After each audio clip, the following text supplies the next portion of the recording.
नमस्कार दोस्तों, स्वागत है आपका अपने YouTube चैनल एसएससी वर्ल्ड में। आज हम लोग देखने वाले हैं स्टैटिक जीके के टॉप 10 मोस्ट इंपॉर्टेंट क्वेश्चन जो कि आपके परीक्षाओं में देखने को जरूर मिलेंगे। चलिए देखते हैं क्वेश्चन को। पहला क्वेश्चन क्या है? पहला क्वेश्चन है, भारत की जनगणना 2011 के अनुसार दूसरा सबसे अधिक जनसंख्या वाला राज्य कौन सा है?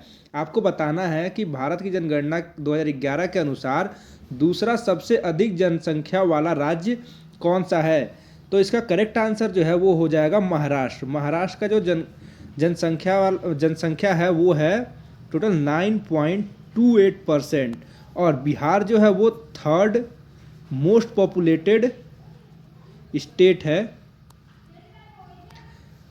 आपको कमेंट में ये बताना है कि राजस्थान कौन से नंबर का, राजस्थान जो है वो जनसंख्या के नंबर पर कौन से रैंक पे आता है।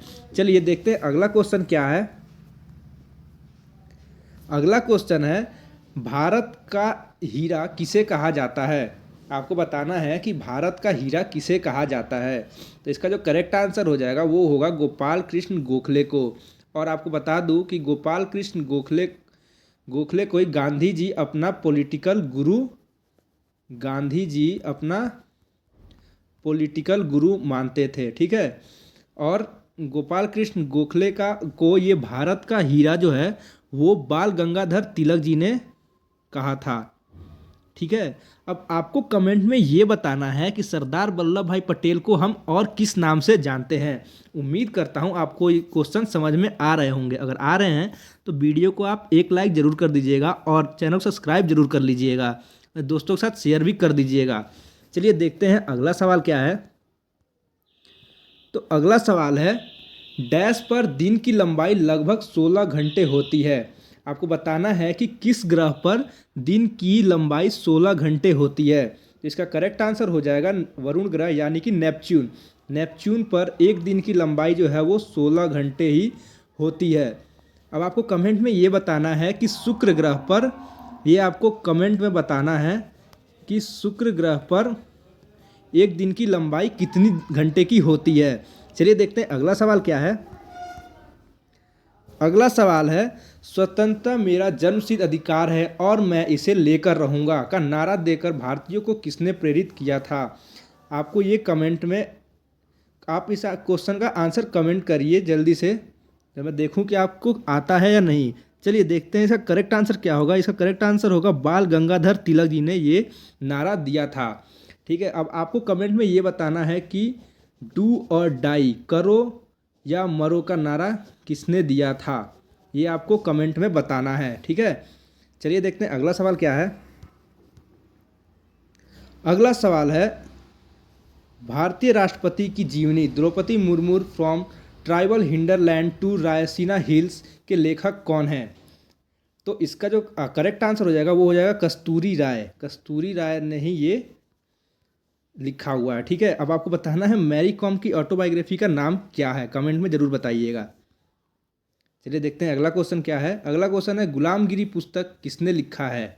आपको बताना है कि गुलामगिरी पुस्तक किसने लिखा है। ज्योतिबाई फुले ने, स्वामी विवेकानंद ने, अकबर ने या महात्मा गांधी ने। तो इसका जो करेक्ट आंसर हो जाएगा वो होगा ज्योतिबाई फुले। और आपको कमेंट में बताना है ज्योतिबाई फुले द्वारा एक और किताब लिखा गया है, उसका नाम आपको कमेंट में बताना है। ठीक है। चलिए देखते हैं अगला सवाल क्या है। अगला सवाल है, हीम गोल्ड कप किस खेल से संबंधित है? तो इसका करेक्ट आंसर जो होगा, हीम गोल्ड कप जो है वो हॉकी से संबंधित है। ठीक है। और आपको बताना है कि संतोष कप किससे संबंधित है, ये आपको कमेंट में बताना है। ठीक है। उम्मीद करता हूँ क्वेश्चन समझ में आ रहे होंगे। चलिए देखते हैं अगला क्वेश्चन क्या है। अगला क्वेश्चन है, राष्ट्रीय अंतरिक्ष दिवस हर साल कब मनाया जाता है? आपको बताना है नेशनल स्पेस डे हर साल कब मनाया जाता है। तो इसका करेक्ट आंसर हो जाएगा 23 अगस्त को। 23 अगस्त को हम लोग नेशनल स्पेस डे मनाते हैं, क्योंकि इसी दिन चंद्रयान 3 जो था वो चंद्रमा पर लैंड किया था। और आपको कमेंट में ये बताना है कि 7 अगस्त को हम लोग क्या मनाते हैं, ये आपको कमेंट में बताना है। चलिए देखते हैं अगला सवाल क्या है। अगला सवाल है, निम्नलिखित में से किस राजवंश ने विजयनगर राज्य की स्थापना की थी। आपको ये बताना है कि किस राजवंश ने विजयनगर इस राज्य की स्थापना की थी। तो इसका जो करेक्ट आंसर हो जाएगा वो हो जाएगा संगमा राजवंश ने, ठीक है। और आपको कमेंट में ये बताना है कि किस वर्ष में इस यहाँ का विजयनगर का स्थापना हुआ था। ईयर बताना है, ईयर, किस ईयर में विजयनगर राज्य का स्थापना हुआ था। चलिए देखते हैं अगला सवाल क्या है। अगला सवाल है, 2028 ओलंपिक खेलों की मेजबानी किस देश द्वारा की जा रही है। तो इसका आंसर हो जाएगा लॉस एंजलिस। उम्मीद करता हूँ आपको क्वेश्चन समझ में आए होंगे। क्वेश्चन समझ में आए हैं तो वीडियो को लाइक और चैनल सब्सक्राइब जरूर कर दीजिएगा। मिलते हैं अगले वीडियो में।